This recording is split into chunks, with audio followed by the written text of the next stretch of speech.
Hai semua, Assalamualaikum dan selamat sejahtera. Hari ini kita akan belajar Fizik tingkatan 5 KSSM bab 1 daya dan gerakan 2. Subtopik terakhir 1.4 kekenyalan part 3. Okey, yang mana kita akan mempelajari tentang spring. Okey, faktor-faktor yang mempengaruhi pemalas spring. Faktor-faktor bagi sifat spring itu sendiri, dan juga kita akan mempelajari tentang dua jenis susunan spring, juga bagaimana kaedah untuk pengiraan melibatkan susunan spring yang berbeza. Mari kita bincangkan tentang pemalas spring, iaitu K kecil tadi. Okey, apabila pemalas spring ataupun K ini adalah lebih tinggi nilainya, okey, lebih besar nilainya, maka daripada segi kekenyalan objek itu adalah kurang kenyal. Okey, ataupun kita juga boleh sebut sebagai kurang elastik. Bermaksud anda sukar untuk bengkokkan dia. Okey, sukar untuk regangkan dia, sukar. Okey, maksudnya ianya adalah lebih keras daripada segi kekerasan spring itu. Okey, cikgu tulis lebih keras springnya. Okey, itu maksudnya. Manakala jika nilai pemalas spring yang kita dapat adalah rendah nilainya, maka objek tersebut atau spring tersebut adalah lebih kenyal, ataupun kita juga boleh gunakan lebih elastik. Bermaksud lebih mudah untuk anda bengkokkan, lebih mudah untuk anda regangkan dia. Okey, dan ianya kurang keras. Ini bermaksud spring itu atau objek tersebut kurang keras, ya. Okey. So inilah dia kaedah untuk anda menilai sifat bagi spring yang mempunyai pemalas spring yang tinggi ataupun pemalas spring yang rendah. Okey, jadi kita dapat lihat di sini, ya. Apabila pemalas spring dia lebih tinggi, maka kekenyalan akan berkurang. Jadi anak panah terbalik di sini. Manakala jika pemalas springnya adalah kurang ataupun lebih rendah, maka tahap kekenyalannya adalah lebih tinggi, terbalik. Okey? Jadi nak senang ingat, terbalik. Okey, jadi untuk menilai pula bagaimana faktor-faktor yang mempengaruhi pemalas spring, nilai pemalas spring bagi sesuatu spring ada 4. Okey, faktor yang mempengaruhinya, yang pertama adalah panjang spring itu sendiri. Okey, yang kedua adalah diameter spring itu. Yang ketiga pula ialah ketebalan dawai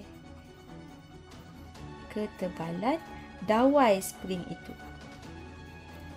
Okey, dan yang keempat pula ialah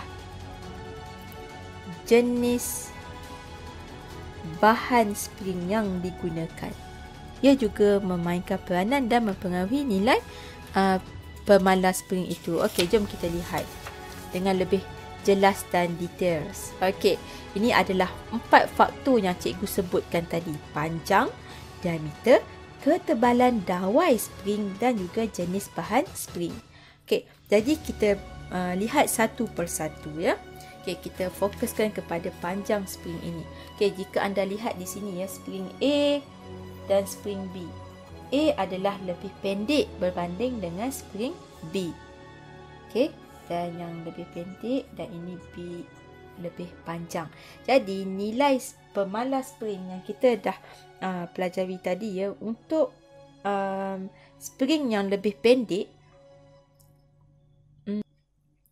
nilai K-nya adalah lebih tinggi. Nilai K-nya.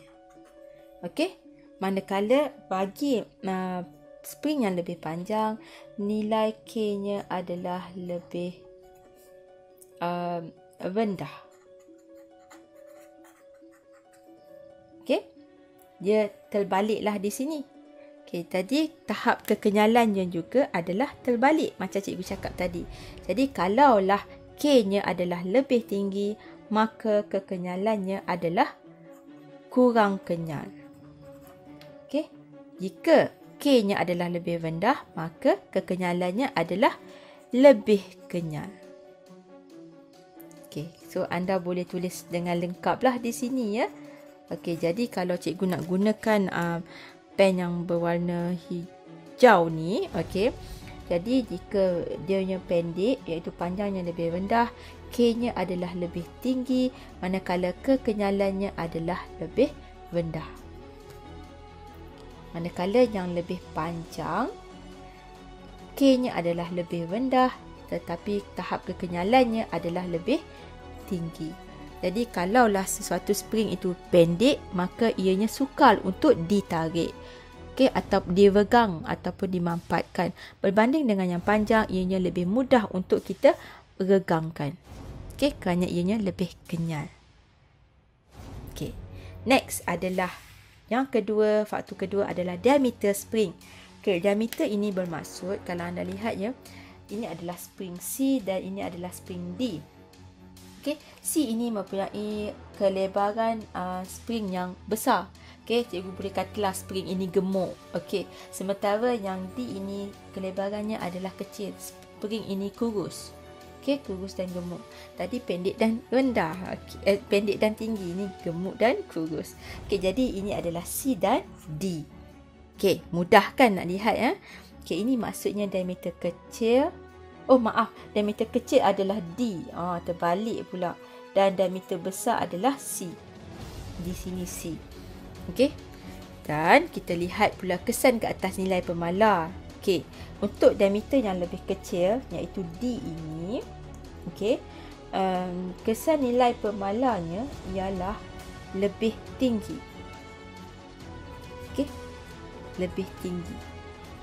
Tetapi kekenyalannya pula adalah lebih kurang kenyal. Okey. Kurang kenyal. Okey, manakala bagi diameter besar pula, K-nya adalah lebih rendah.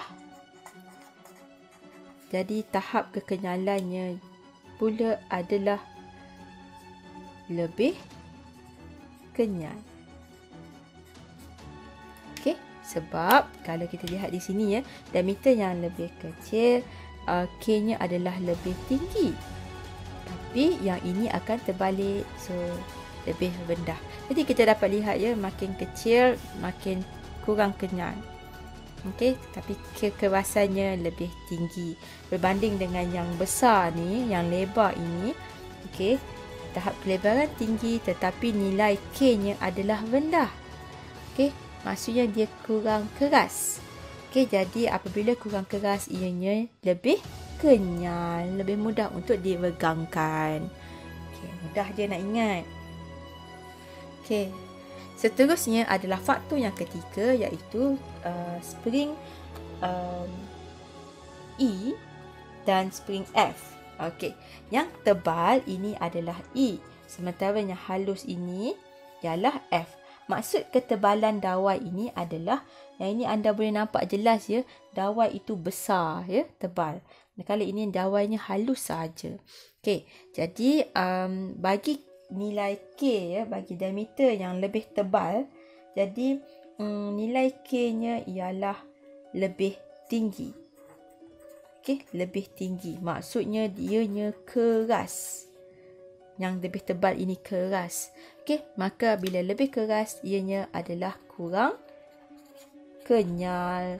Kurang kenyal, sukar nak tarik, tak elastik, kurang elastik. Jadi yang bila tebal, diameter yang tinggi, jadi ianya keras. Okey, lebih tinggi kan. Okey, lebih keras. Dan dia punya kekenyalan pula adalah lebih rendah. Okey, maksudnya dia sukar untuk kita regangkan dia. Okey, tetapi untuk yang halus, nilai K-nya adalah lebih rendah. Okey, ianya maksudnya kurang keras. Jadi bila kurang keras, ianya lebih kenyal. Lebih kenyal, lebih mudah untuk kita tarik. Okey, jadi yang halus, ianya keras, rendah, keras. Keras pula maksudnya. Maaf. Maksudnya kurang keras dan ianya lebih mudah untuk ditabik. Kenyal. Okey, elastik. Dan last sekali adalah jenis bahan spring. Okey, contoh di sini yang cikgu nak share dengan anda ya. Okey, ada setengah spring diperbuat daripada keluli seperti ini. Ada juga spring yang dibuat menggunakan kupra. Dan juga bermacam-macam spring, besi dan sebagainya. Jadi, setiap bahan ini mempunyai tahap K yang berbeza-beza dan tidak sama. Okey, dan K ini adalah bergantung kepada bahan berikut. Jadi, perubahan faktor yang kita dapat tengok adalah bahan yang berbeza. Bukan dua ini saja ya. Banyak lagi logam-logam lain yang boleh digunakan untuk membuat spring. Jadi kesan ke atas K dan kekenyalannya adalah berubah dan berbeza. Okey, ataupun cikgu guna perkataan berbeza lah. Okey, bagi setiap jenis bahan yang digunakan. Okey. Jadi ini kita perlu hitung dalam kaedah yang lain. Okey, itu saja untuk faktor yang mempengaruhi nilai pemalas spring. Ingat ya, apabila nilai pemalas spring ini tinggi, K tinggi, maka ianya keras. Apabila K rendah, ianya lebih kurang keras. Jadi apabila keras, maka kurang kenyal. Tetapi kalau kurang keras, kurang keras, maka ianya lebih kenyal dan elastik. Okay, jadi untuk yang lebih elastik adalah spring ataupun maksud cikgu yang lebih mudah untuk diregangkan, dimampatkan ialah yang lebih panjang. Okay, yang cikgu bulatkan ini yang panjang, yang diameter dia besar, yang lebar, yang menggunakan dawai yang halus. Okay, jadi panjang, lebar dan halus ini lebih kenyal, lebih mudah diregangkan dan lebih mudah untuk dibengkokkan, lebih mudah juga untuk dimampatkan. Okey? Ya. Seterusnya kita akan belajar tentang susunan spring. Susunan spring juga berbeza ya daripada segi pengewaan pemanjangan sistemnya, springnya, pemanjangan spring berbeza, tegangan beban juga berbeza. Jadi bagaimanakah susunan spring ini mempengaruhi pemanjangan spring dan juga tegangan? Ini yang kita akan pelajari. Okey, untuk susunan spring terdapat dua jenis susunan spring yang berbeza ya. Yang pertama kita sebut sebagai susunan secara sesivi. Sesivi. Okey, manakala yang kedua pula kita gunakan istilah selavi. Selavi ni maksudnya sama sajalah, parallel kan. Okey, kita mulakan dengan sesivi dahulu. Okey, katakanlah di sini ada di atas ini kita gantungkan dua spring dalam keadaan susunan sesivi. Okey, cikgu gunakan dua spring, satu yang berwarna merah dan satu lagi yang berwarna biru. Okey, kita mulakan dengan yang berwarna merah dahulu. Okey, cikgu lukis yang warna merah. Okey, ini adalah spring merah. Okey, kita namakan dia M lah, merah. Dan spring yang kedua pula disambung secara sesivi adalah di bawah dia. Okey, dan ini cikgu namakan dia B untuk biru. Okey, inilah susunan spring secara sesivi. Okey, bagaimana pula susunan secara selavi? Okey, katakanlah di sini adalah permukaan atasnya. Okey, kemudian kita ada besi. Kemudian dalam sesivi kita akan gantungkan dua spring yang berwarna merah dan biru tadi. Okey, ini yang berwarna merah. Okey, kita gunakan M merah dan spring yang kedua adalah biru, B biru. Okey, dan kita akan gantungkan, kita akan samakan dia. Ya, inilah susunan bagi spring dalam keadaan selavi. Selavi maksudnya adalah sama ya, selawi sahaja. Manakala sesivi adalah bersambung-sambung. Macam awak tengok cerita drama bersiri, jadi selepas satu episod ke satu episod yang lain. Okey, jadi sesivi dan selawi. Okey, untuk menghitung pemanjangan spring, sistem spring. Okey, apa maksud sistem di sini ya? Kenapa kita gunakan istilah sistem? Okey, satu spring. Okey, cikgu akan gunakan satu kertas. Okey, ini satu spring ini kita kenali sebagai spring lah. Tapi jika 3 spring digunakan untuk memikul satu beban, ini kita kenali sebagai satu sistem. Iaitu lebih daripada satu spring.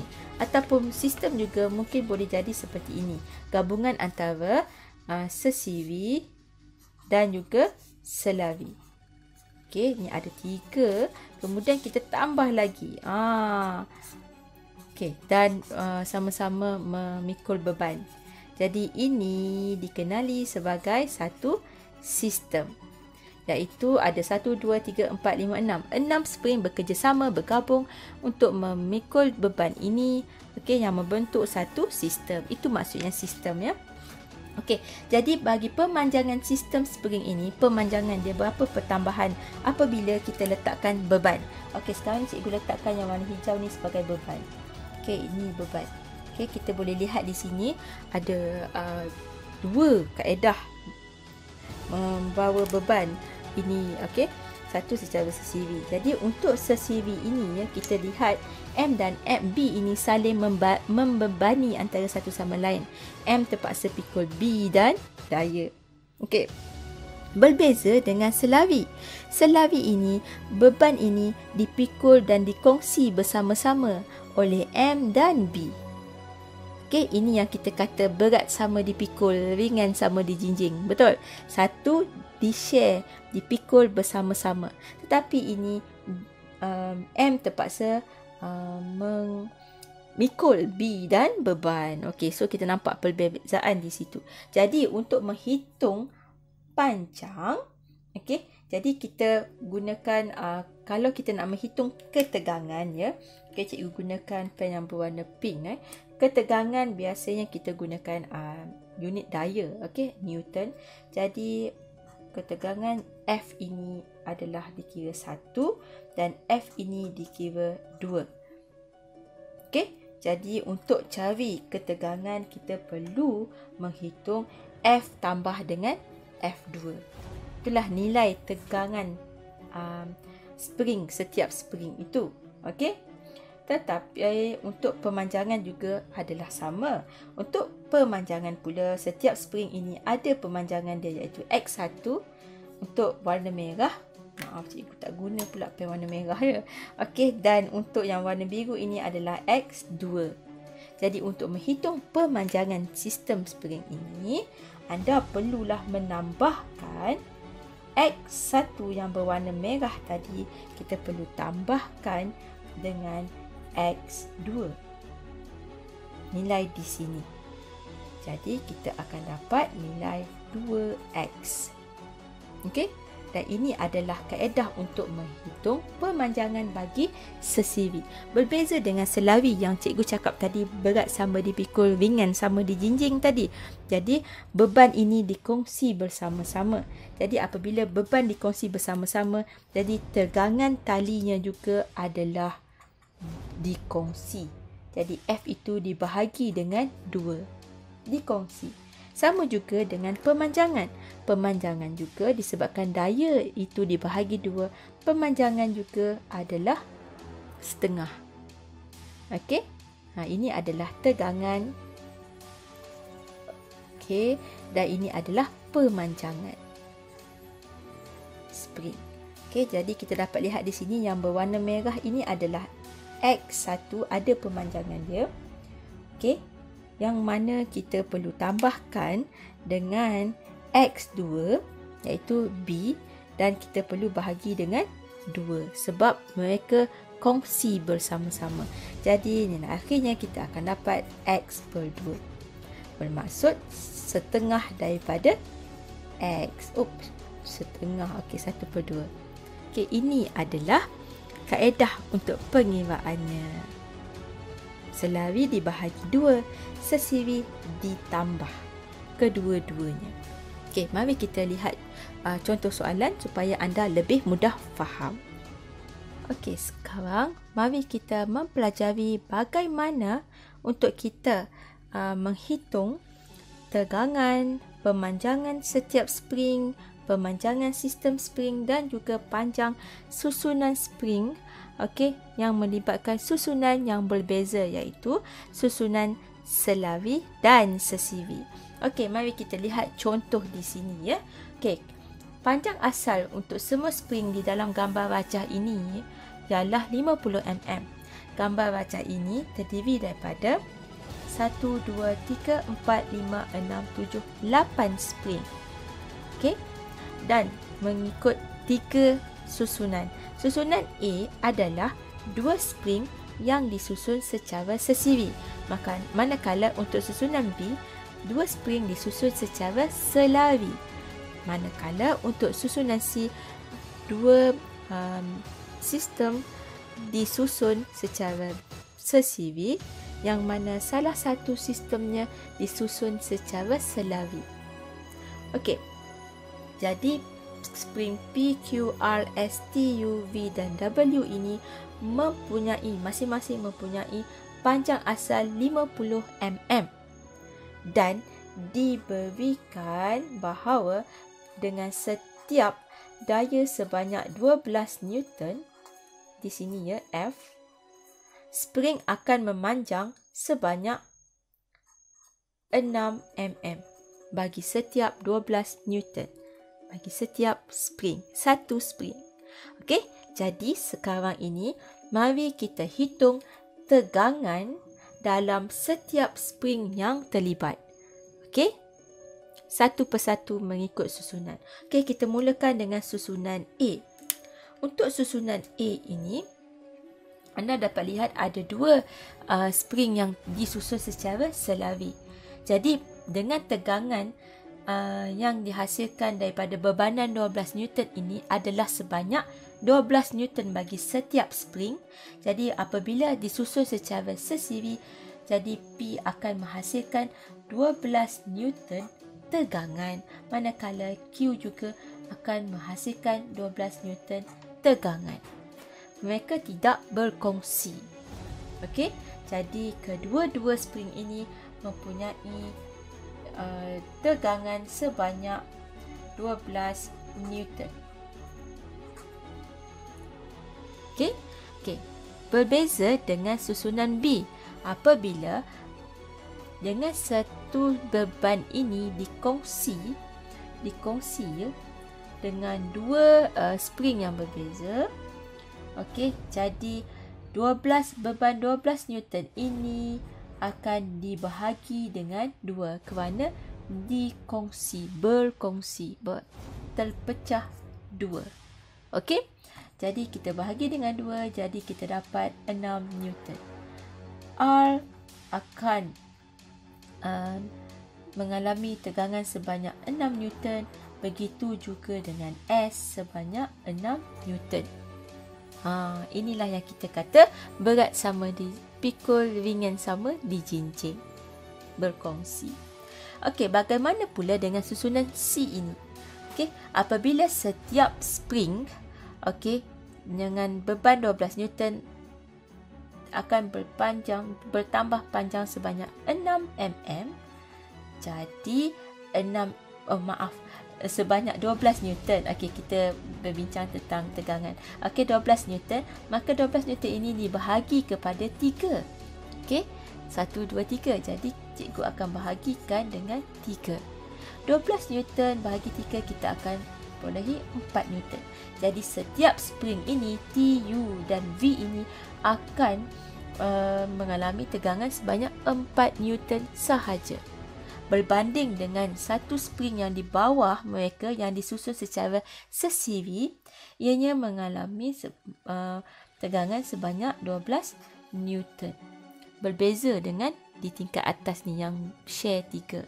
Okey, jadi untuk T, U dan V masing-masing mengalami tegangan sebanyak 4 Newton. 12 Newton dibahagi 3. Manakala untuk W di bawah ini adalah 12 Newton. Okey, nampak beza kan? Okey, sekarang mari kita hitung pula pemanjangan bagi setiap spring yang terlibat. Okey, untuk P, jika 12 Newton ini ya akan dengan memikul dengan bebanan sebanyak 12 Newton ini akan memanjang 6 mm setiap spring. Jadi untuk P adalah 6 mm panjang yang bertambah, juga Q yang secara sesivi akan bertambah sebanyak 6 mm juga. Okey, jadi untuk P 6 mm dan untuk Q juga 6 mm. Okey, untuk setiap spring soalannya. Okey, untuk susunan B iaitu selawi, panjang 6 mm bagi setiap 12 Newton ini jika kita lihat dikongsi berdua. Okey, apabila berkongsi kita kena bahagi dengan 2. Jadi hasilnya adalah 3 mm. Jadi pemanjangan R adalah sebanyak 3 mm. Juga pemanjangan spring bagi S ialah 3 mm sahaja yang bertambah. Okey, manakala untuk susunan C pula, bagi setiap 12 Newton ini sebanyak 6 mm bertambah tetapi dibahagi dengan 3. Okey, dan ini pula di bahagian tingkat bawah pula 6 mm juga tingkat ini tetapi dibahagi dengan 1. Okey, jadi kita dapat lihat di sini ya. 6 bahagi 3 jadi 2 mm. Jadi untuk T, untuk U, okey, sebanyak 2 mm sahaja ianya bertambah. Begitu juga untuk V, 2 mm sahaja yang bertambah. Tetapi berbeza untuk W, 6 bahagi 1 jadi 6. So, ada 6 mm akan bertambah pada W. Okey, nampak jelas kan? Kalau selawi kita share, kita berkongsi, jadi bahagi 2, bahagi 3. Kalau ada 4, bahagi 4. Okey, jelas. Seterusnya ialah pemanjangan sistem spring itu. Okey, apabila kita menyebut tentang sistem, jadi ia merangkumi keseluruhan yang memegang atau yang dibebani beban itu. Okey, yang dibebani oleh beban ini. Okey. Jadi kita nak tengok sistemnya. Untuk susunan A, cikgu akan gunakan untuk sistem pen yang berwarna biru ya. Okey. Jadi untuk ini kita dapat lihat 6 mm ini ditambah dengan 6 mm seterusnya kerana sesivi. Jadi kalau bertingkat kita tambah. Tingkat atas tambah dengan tingkat bawah. Jadi jumlahnya adalah 12 mm. Jadi pemanjangannya bukan panjang ya, pemanjangan sistem ialah 6 mm daripada B yang bertambah. Kita tambahkan dengan pertambahan bagi Q iaitu 6 mm lagi dan keseluruhannya menjadi 12 mm. Okey, manakala untuk P pula 3 mm sahaja yang bertambah tadi, dan disebabkan mereka berada pada kedudukan yang selawi, jadi 3 mm sahajalah yang bertambah. Tidak ada pertambahan di bawah lagi. Okey, kerana berada pada kedudukan yang sama. Jadi pertambahannya bagi sistem ini adalah 3 mm sahaja. Okey, manakala bagi susunan C pula di tingkat atas, kita tengok tingkat by tingkat ya. Di tingkat atas tadi yang bertambah adalah 2 mm. Okey, kerana 6 mm tadi kita bahagi dengan 3. Okey. Manakala di tingkat bawah pula pertambahannya adalah sebanyak 6 mm bertambah. Okey, jadi keseluruhan sistem ini tingkat atas ditambah dengan tingkat bawah, jadi 2 tambah 6. Okey. Sebab dia CV, jadi ini atas dan bawah kena tambah ya. 6 mm dan ianya menjadi 8 mm. Ini adalah pemanjangan sistem spring tersebut. Dan akhir sekali, cikgu gunakan pen yang berwarna purple. Jumlah panjang susunan spring itu bermaksud keseluruhannya. Jadi apabila melibatkan jumlah panjang, perkataannya adalah panjang di sini, bukan pemanjangan, maka anda perlu campur panjang asal setiap spring itu. Jadi bagaimana kita hendak menghitung panjang keseluruhan susunan spring bagi susunan A? Kita kira satu persatu. Bagi B, panjang asalnya adalah 50 mm. Untuk B. Dan ditambahkan pula dengan pertambahan pemanjangannya, iaitu sebanyak 6 mm, kita tambah. Ditambahkan pula dengan tingkat bawahnya, iaitu spring Q, panjang asalnya adalah 50 mm. Ditambah pula lagi dengan pemanjangannya adalah sebanyak 6 mm. Jadi kita totalkan keseluruhannya, 50 tambah 50 tambah 6 tambah 6 dan menjadi 112 mm. Ini adalah keseluruhan panjang susunan A. Mari kita lihat pula susunan B. Susunan B terdiri daripada R dan S yang sama level, sama aras. Jadi panjang R dan S ini yang sama ini adalah sebanyak 50 mm. Dan ia tidak perlu ditambah kerana mereka berada pada aras yang sama. Cuma kita perlu tambah pemanjangan kedua-duanya adalah sebanyak 3 mm. Jadi kita hanya perlu tambah ini sahaja, kerana ada beban di bawah mereka.